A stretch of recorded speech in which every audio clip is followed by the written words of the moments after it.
Hello everyone. Today is our lecture for the class 10 for the biology chapter number 6 life processes. So let's start. So what are the life processes? So the maintenance function of living organism must go on even when they are not doing anything particularly. Okay so हम कुछ भी नहीं करेंगे, अगर कुछ भी नहीं कर रहे होंगे, simply we are sitting on the at one place, that time also our body work inside. Okay so हमारी बॉडी क्या होती है, मेंटेनेंस करती रहती है.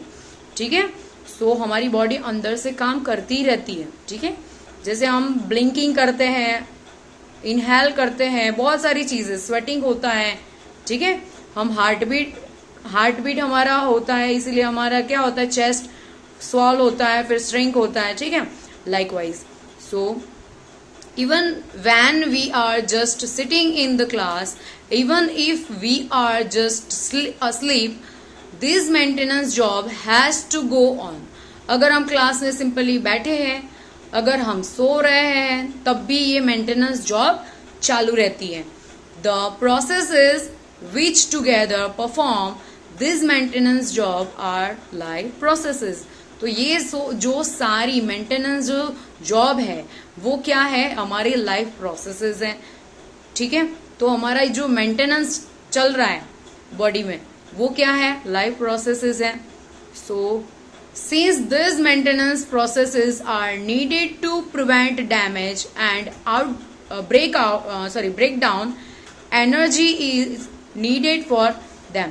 सो यहाँ पे जो मेंटेनेंस क्या होता है, जो हमारे सेल्स जो है या फिर सेल्स जो डैमेज हो गए हैं, कुछ ब्रेक डाउन हो गया है, मतलब टूट फूट गया है हमारी बॉडी में, उसको क्या चाहिए, नीड एनर्जी जरूरत होती है. ठीक है, this energy comes from outside the body of the individual organism.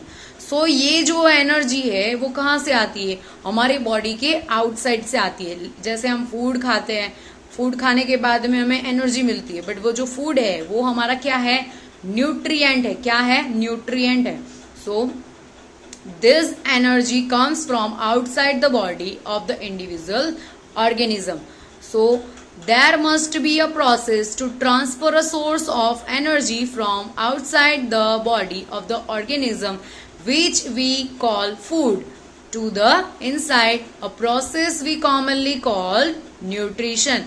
So हम outside अगर बोलेंगे तो वो food है, but अगर inside चला गया तो वो क्या है, nutrition है. Okay, so it's called the nutrition inside. So if the body size of the organism is to grow, additional raw material will also be needed from outside. अगर हमारी बॉडी की साइज बढ़ रही है, जैसे कि मैं छोटी थी, आप भी छोटे थे. ठीक है, we are born like a baby, small baby, then we are day by day increase our size and shape and brain and also all those things. Okay, internally or externally. Okay, सो हमें क्या चाहिए, food चाहिए, हमारी जो size growth हो रही है उसके लिए. ठीक है, सो सिंस लाइफ ऑन और depend on a carbon based molecule, हमारा जो अर्थ पे जितने भी लाइफ है, मतलब जितने भी लिविंग थिंग्स है, वो सब कार्बन बेस्ड मॉलिक्यूल के ऊपर जिंदा है. Most of this food source are also carbon based. Depend on the complexity of this carbon source, different organism can then use different kind of nutritional processes.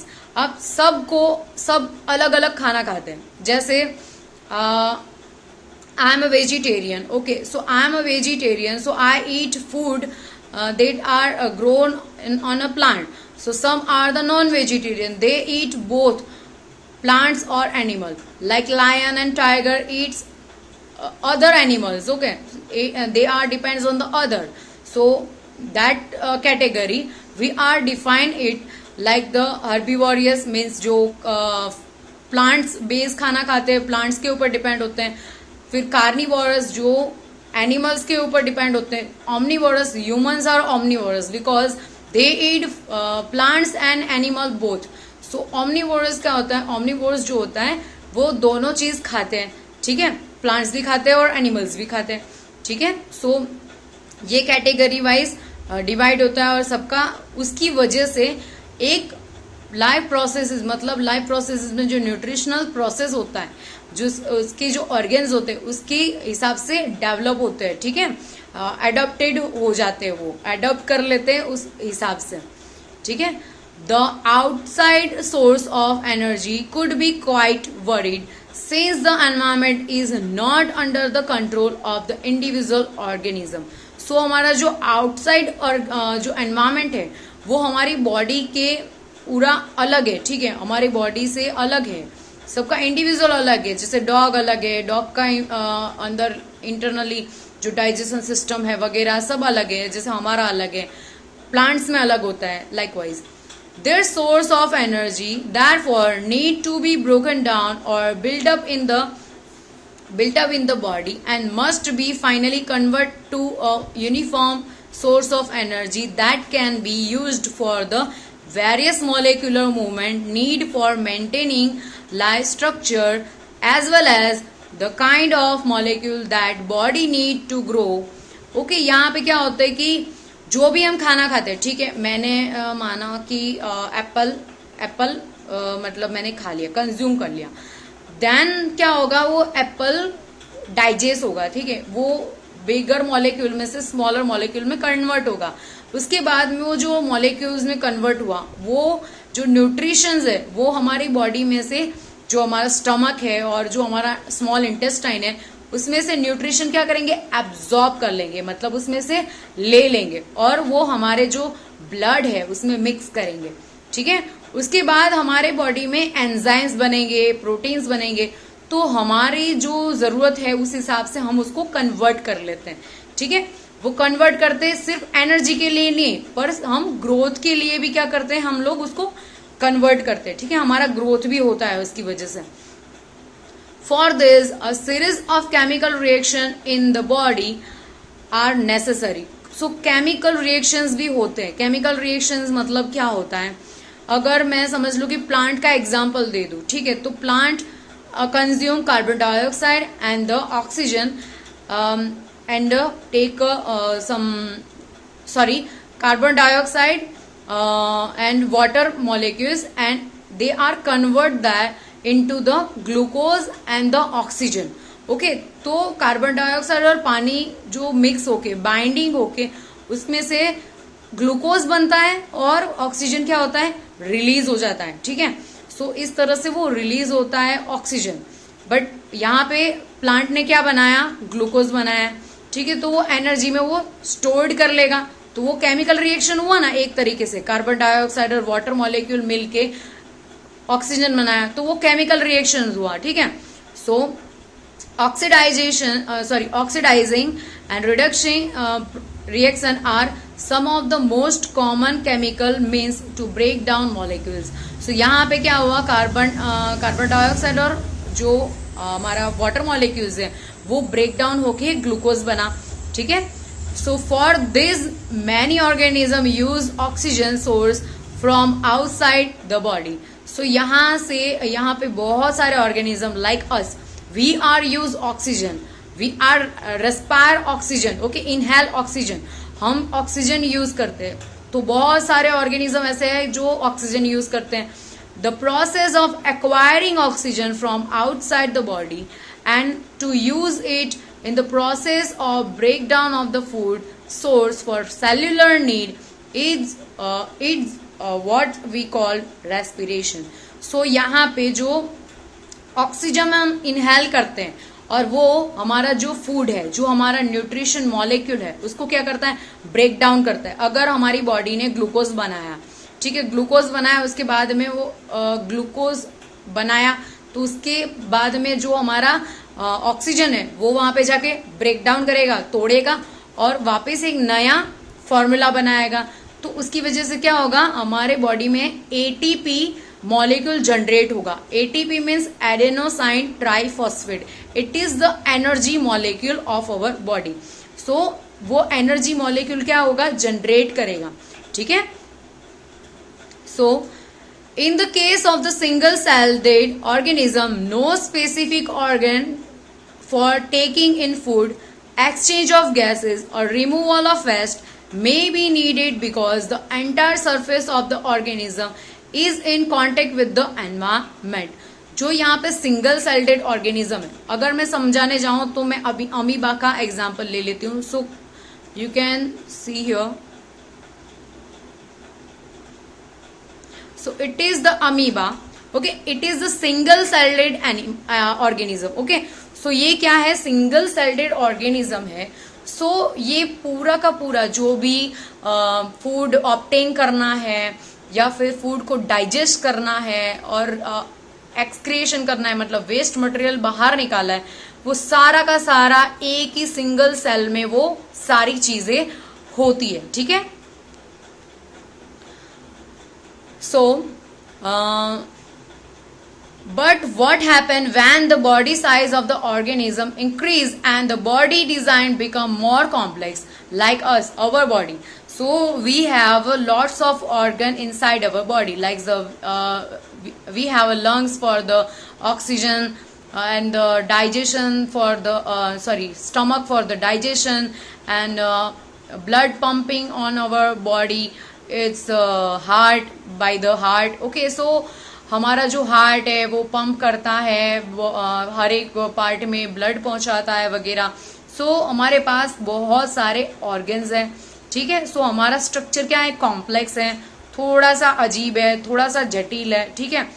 In multi cellular organism all the cells may not be the direct contact with the surrounding environment. So जो multi cellular मतलब हमारे पास बहुत सारे sales हैं, जैसे skin cells, आई sales, ठीक है, lung sales, heart sales, बहुत सारे सेल्स हैं. बहुत सारे सेल्स जिसके पास होते हैं वो डायरेक्टली कांटेक्ट में नहीं आता है, वो डायरेक्टली एनवायरनमेंट में कांटेक्ट में नहीं आता है. मतलब हमारा स्टमक डायरेक्टली एनवायरनमेंट के कांटेक्ट में नहीं आता है. आता है किसी का बाहर है क्या स्टमक, नहीं है ना. बस likewise thus simple diffusion will not meet the requirement of all the cell. so diffusion क्या होता है कि diffusion मतलब जैसे कि मैं ये केमिस्ट्री वर्ड है, आपको इजीली समझ में आया इसीलिए. ठीक है. ये मैंने एक वेसल ले लिया. ठीक है. अगर मैं इसमें पानी भर दूं, ठीक है, अगर मैंने इसमें I fill with the water and put some drop of the red colour. अब मैं ये इसमें क्या करूंगी, रेड कलर डालूंगी. ठीक है. पर उसको मिक्स नहीं करूंगी, स्टीर नहीं करूंगी. ठीक है. I am not stirring it, but after few hour I am seeing all the water are coloured. Okay. जब मैंने कलर डाला तब मैंने उसको स्टीर नहीं किया, फिर भी वो जो मॉलिक्यूल, वो जो रेड कलर है वो क्या हो गया, वो मिक्स हो गया पूरा. ठीक है. तो एक दूसरे को पास ऑन करते रहते हैं. ठीक है. वो मॉलिक्यूल्स हैं, वो रेड कलर जो है वो पास ऑन करके पूरा एक तरीके का इक्वल कलर हो गया, सबका इक्वल कलर हो गया. ठीक है. तो स्प्रेड हो गया और इक्वली वो स्प्रेड हो गया पूरे जो भी वेसल्स में पानी था उसमें. ठीक है. तो इसे हम डिफ्यूजन कह सकते हैं. So we have seen. So यहाँ पे जो डिफ्यूजन है वो कैसे होता है कि प्लांट है. ठीक है. प्लांट का लीफ है. ठीक है. प्लांट का ये लीफ है, बहुत गंदा, एक मिनट. प्लांट का लीफ है. तो plants leaf surface having lots of pores. Okay. उसके सरफेस पे बहुत सारे छेद होते हैं. उसमें से क्या होता है, ऑक्सीजन बाहर निकलता है और कार्बन डाइऑक्साइड क्या होता है, अंदर जाता है. ठीक है. तो ये पोर्स में से अंदर बाहर जाने की जो है वो किसकी वजह से, डिफ्यूजन की वजह से होता है. क्योंकि ये जो पोर्स थे वो किसकी वजह से ओपन और क्लोज होते हैं, ये इसके आजू बाजू ये गार्ड सेल है. ठीक है. ये पूरे गार्ड सेल है. ठीक है. सो ये ओपन और क्लोज होंगे किसकी वजह से, ये जो बीच में आपको सेंटर दिख रहा है वो पोर्स है. ठीक है. वो पोर है, वो पोर्स है. ठीक है. वो छेद है. तो तो वो ओपन और क्लोज कैसे होंगे? अगर ये जो है बाहरी जो गार्ड सेल्स है, ये गार्ड सेल्स है सारे, अगर इसमें पानी भरेगा तो वो क्या हो जाएंगे? फूल जाएंगे। फूलने की वजह से, वो स्वलन होने की वजह से बीच का जो पार्ट है वो खुल जाएगा। ठीक है, वो बीच का पार्ट खुल जाएगा और वहां से गैसेस एक्सचेंज होते रहेंगे। ठीक है, तो ये सारी चीजें प्लांट के लीफ के सरफेस पे होता है। ठीक है, सो it is called the diffusion. So next paragraph, we have seen previously how in multicellular organism various body parts have specialized in the functions they perform. We are familiar with the idea of this specialized tissue. So सब, जैसे कि मैंने कहा था lungs के tissues हैं, तो वो क्या करेंगे? लंग्स के टिश्यूज वो ऑक्सीजन और जो कार्बन डाइऑक्साइड है उसको अलग करेंगे और इनहेल और एक्सहेल करवाएंगे। ठीक है, तो सबके पर्टिकुलर फंक्शंस है। And with the organisation in the body of the in the body of the organism, हर एक जो ऑर्गेनिजम्स है उसमें प्रॉपरली बिठाया गया होता है। ठीक है, सो हमारा हार्ट जो है थोड़ा सा लेफ्ट साइड होता है, पूरा का पूरा लेफ्ट साइड नहीं होता है, थोड़ा सा लेफ्ट साइड होता है, बट सेंटर में होता है। ठीक है, यहाँ पे सेंटर में होता है। ठीक है, हमारा heart. So it is there for, तो हर एक जो बॉडी पार्ट्स हैं, हर एक हर एक जो बॉडी पार्ट्स हैं वो क्या होते हैं? डिसाइड होते हैं, और बॉडी जो ऑर्गन्स होते हैं हर एक पर्टिकुलर जगह पे होते हैं। ठीक है, it is therefore not surprising that the uptake of food and the oxygen will also be functions of the specialized tissue. So अब ये कंप्लीट हो गया। ये सरप्राइजिंग नहीं है कि हमारा जो फूड है और ऑक्सीजन है वो कैसे, कहाँ से। फूड जो है हमारे स्टमक में जाता है। ठीक है, एसोफेगस के थ्रू। ऑक्सीजन होता है वो नोस्ट्रिल थ्रू हमारे लंग्स तक पहुंचता है। ठीक है, फिर हमारे हर एक बॉडी सेल्स में पहुंचता है। तो ये सारी चीजें हमारी बॉडी में होती हैं। सो however this poses a problem since the food and the oxygen are now taken up at the one place in the body of the organism while all part of the body need them. अगर एक ही जगह पे रहेगा, समझ लो एक ही जगह पे, ठीक है, ऑक्सीजन इनहेल हो गया, लंग्स तक पहुंच गया, बट वो लंग्स पे ही रहेगा और वो कहीं नहीं जाएगा, तो क्या होगा? तो जो हमारा ऑक्सीजन है वो कहीं पे नहीं पहुंचेगा, तो दूसरे सेल्स जो है वो डिस्ट्रॉय हो जाएंगे, डेथ हो जाएंगी उसकी। ठीक है, सो उसको पहुंचाने का काम कौन करेगा? This situation create a need for a transportation system for the carrying food and oxygen from one place to another in the body. So यहाँ पे ट्रांसपोर्टेशन सिस्टम होती है। ठीक है, तो यहाँ पे ट्रांसपोर्ट का मतलब क्या होता है? सबको पता है कि एक चीज यहाँ से वहां दूसरी जगह लेके जाना है। ठीक है, सो यहाँ पे कौन ऐसा बॉडी में ऐसा कौन सी चीज है जो यहाँ से वहां न्यूट्रिशन और ऑक्सीजन जैसे मॉलिक्यूल्स को लेके जाएगा? वो है ब्लड। ठीक है, हमारा जो ब्लड है वो ट्रांसपोर्टेशन सिस्टम का मेन पार्ट है। ठीक है, और हमारा हार्ट, ठीक है, हार्ट और हमारा जो ब्लड है वो दोनों मिलके हमारी बॉडी में ट्रांसपोर्टेशन करवाते हैं। ठीक है, so when chemical reactions use the carbon source and oxygen for energy generation. So हमारा जो कार्बन सोर्स है, और कार्बन सोर्स मतलब हमारा जो न्यूट्रिशन है, जैसे कार्बन सोर्स मतलब ग्लूकोज हुआ। सो ग्लूकोज का मॉलिक्यूल है C6H12 एंड O6। सो ये है, तो इसमें भी कार्बन प्रेजेंट है, तो इसको क्या बोलते हैं हम? कार्बन बेस्ड मॉलिक्यूल और सोर्सेज।